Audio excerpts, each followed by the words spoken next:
ሰላምና ጤና በያላችሁበት የምድር ጥግ ሁሉ ይድረሳችሁ። ክቡራን የፋሲሎ ኤችዲ ቻናል ቤተሰቦች የሰዓቱን አጫጭር ሰበር መረጃዎች ላስቃኛችሁ መጥቻለሁ። የረጋው መብረቅ ኮር አሃዶች በመቄትና ቋዳ በሁለት ግንባር በጠላት ሰራዊት ላይ መጠነ ሰፊ ማጥቃት በማድረግ ታላቅ ድል ማስመዝገባቸው ተገለጸ። ዝርዝር የግንባር መረጃ አለንም። እጅ መስጠት አማራዊ ባህላችንና ልማዳችን ያልነበረ አባቶቻችን ያልወረስነው የተሸናፊዎች ውሳኔ ነው ሲል በጋይንት አካባቢ የሚንቀሳቀሰው ክፍለ ጦር ገልጿል። እንመለከተዋለንም። ወደ ትግራይ ክልል የሚደረጉ መደበኛ የአየር በረራዎች ከዛሬ ጀምሮ ሙሉ በሙሉ መቋረጣቸው ታወቀ። የአሜሪካው ፕሬዝዳንት ዶናልድ ትራምፕ ኢራን በኒውክሌር መርሃ ግብሯ ላይ ስምምነት እንድትፈጽም ለማስገደድ ወታደራዊ ጥቃት እንደሚሰነዝሩ አስጠነቀቁ። የአማራ ሕዝብ የጀመረውን ራስን የማስከበር ህልውናን የማስጠበቅ ትግል ጫፍ ሳያደርሰው የድል ችቦ ሳያበራ ልጆቹንና ለቀጣዩ ትውልድ ፍትህ ሳያሰፍን ወደ ኋላ አይዞርም፣ ወደ ቤቱም አይመለስም። ስለደረሰበት ግፍና መከራ ራሱ አማራ ብቻ ሳይሆን የጥፋቱ ፕሮጀክት ጀማሪዎች ነጮችና ተላላኪ ጥቁር ጣሊያኖች ምን እየተካሄደ እንደሆነ ያውቁታል። ለተደጋጋሚ ዘመናት ወጥመድ ውስጥ ገብቶ መሪና አታጋያ የግፍን ጽዋ ሲቋደስ የኖረው አማራ ዛሬ አዲስ ትውልድ ተነስቶለት መሪም ድርጅትም ተፈጥሮለት ይገኛል። የተመሰረተውና ድል ይዞ እየመጣ ያለው የአዲሱ ድርጅታችን የአፋብን ጦር በመላው አማራ ምዕራፍ ቀያሪ ተጋድሎ እስኪያደርግ እዞቻችን በያሉበት የተዋደቁ ይገኛሉ።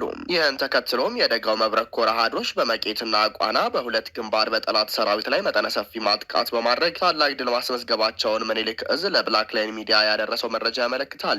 የደጋው መብረቅ ኮር አሃድ የሆኑት አንሻ ክፍለ ጦር፣ ቀኝ አዝማች ተበጀ ወርቁ ክፍለ ጦር በሁለቱ ግንባሮች ላይ በርካታ የብርሃኑ ጁላን መከላከያ ሰራዊት ሙትና ቁስለኛ አድርገውታል። በአፋብን ምስራቅ አማራ ቀጠና ምኒልክ እዝ የደጋው መብረቅ ኮር አሃዶች ጥር 20 ቀን 2018 ዓ.ም በሁለት ግንባር ከ3 ወረዳዎች ለከበባ በመጣ የብርሃኑ ጁላ መከላከያ ሰራዊት ላይ ከባድ ጥቃት ፈጽመዋል ነው የተባለው። የመቄት ከጋሸናና ከኮን በ3 አቅጣጫ ለከበባ የመጣው የጠላት ሰራዊት የከበባ ጥቃት የከፈተ ቢሆንም በፋኖቹ በተወሰደ አጸፋዊ የመልሶ ማጥቃት እርምጃ በሁለቱም ግንባር ከ15 በላይ የጠላት ሰራዊት ሲደመሰሱ 9 ከባድ ቁስለኛ ተደርገዋል። ከዚሁ ጋር ተያይዞ በርካታ የቁስና የሞራል ኪሳራን ያስተናገደው የጠላት ሰራዊት ወደ መጣበት ሲመለስ በንጹሃኖች ላይ የፈሪ በትሩን አሳርፎ በርካቶችን የአካባቢውን ንጹሃኖችን በግፍ ጨፍጭፏል። በፋኖቹ የመልሶ ማጥቃት ጥቃት ክፉኛ የተከፈተበት የፋሽስቱ ሰራዊት እግሬ አውጪኝ በማለት ወደ የመጣበት ምሽጉ ተመልሷል ብሏል። የአማራ ፋኖ ብሔራዊ ንቅናቄ አፋብን የደጋው መብረቅ ኮር ህዝብ ግንኙነት ክፍል እጅ መስጠት አማራዊ ባህላችንና ልማዳችን ያልነበረ ከአባቶቻችን ያልወረስነው የተሸናፊዎች ውሳኔ ነው ተባለ። የአማራ የትግል አንድነት መፈጠሩና የፋኖ እዞች ወደ አንድ መሰባሰብ ብዙ ወሳኝ ጉዳዮች እየተስተካከሉ ነው። የተበታተነው የትግል አካሄድና በየፊናው መሯሯጥ የነበረው የግንባር ውጊያ በተናበበ መልኩ ሊካሄድ ነው። ሁሉም አደረጃጀት ላይ የነበሩ የተናጠል ገንዘብ አሰባሰብና መሰል ጉዞዎች መላ እየተዘጋጀላቸው ነው። ዋናው ጉዳይ ግን አንድ በመሆናችን ጠላትና ወዳጆቻችንን ለይተንበታል። በአንድነታችን ዋናው ጠላታችን ብልጽግና መደናገጡ የሚጠበቅ ቢሆንም የላካቸው በጫካ እንዳሉ መድረሻ አጥተው ወደ ላካቸው ተመልሰዋል። መንገዶች ከዝርፊያ ነጻ እየሆኑ ሲሆን የፋኖ ሰራዊትም ያለ ጠላፊና ሰርጎ ገብ መታገል ጀምሯል። መዋቅሮችም ራሳቸውን እያጸዱ እንደ ንስር እየታደሱ ይገኛሉ። እንደ ማሳያ የአማራ ፋኖ ብሔራዊ ንቅናቄ ጎንደር ጠቅላይ ግዛት እዝ 206ኛ ከፍ ያለው ደሴ ኮር አንበሳው ጋይንት ክፍለ ጦር የሰጠው መግለጫ አንዱ ነው።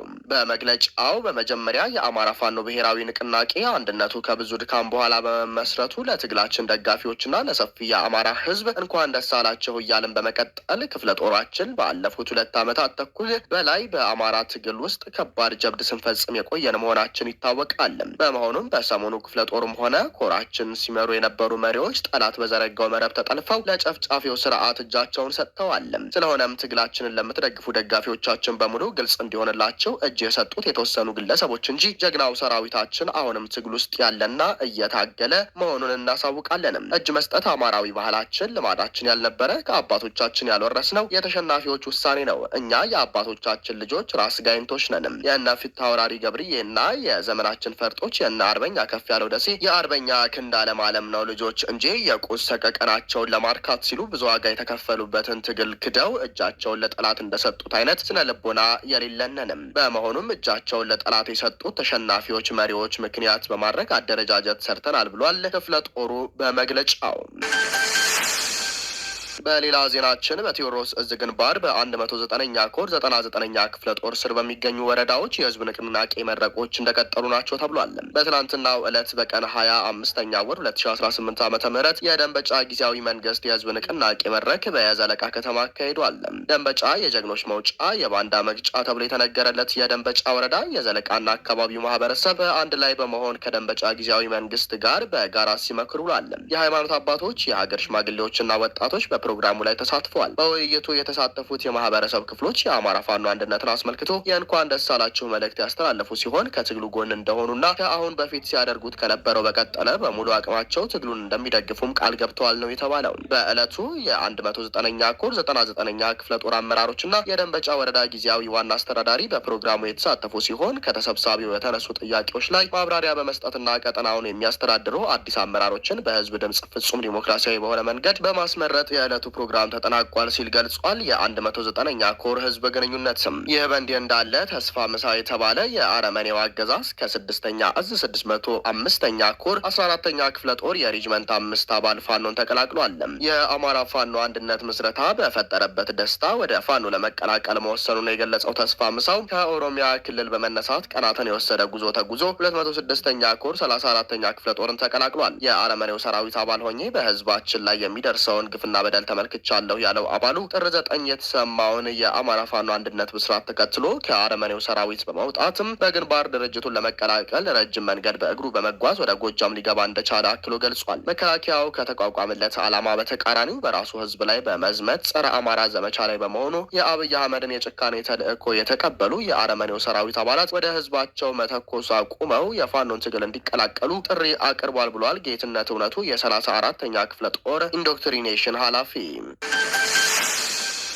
የብአዴን ስራ አስፈጻሚ የሰሜን ሸዋ የዞን አስተዳዳሪ የሆነው አቶ መካሽ አለማየሁ የተባለው ባንዳ አማራ ክልል በምንጃር ወረዳ አውራ ጎዳና ቀበሌ ነዋሪዎችን በማስወጣትና ቤቶችን በዶዘር እንዲያፈርሱ በማድረግም አካባቢው በኦሮሚያ ክልል ምስራቅ ሸዋ ዞን ስር ቆርኪ አውራ ተብሎ እንዲጠራ በማድረግ የአማራን መሬት ለኦሮሞ አሳልፎ አንድ ቀበሌን ሙሉ በሙሉ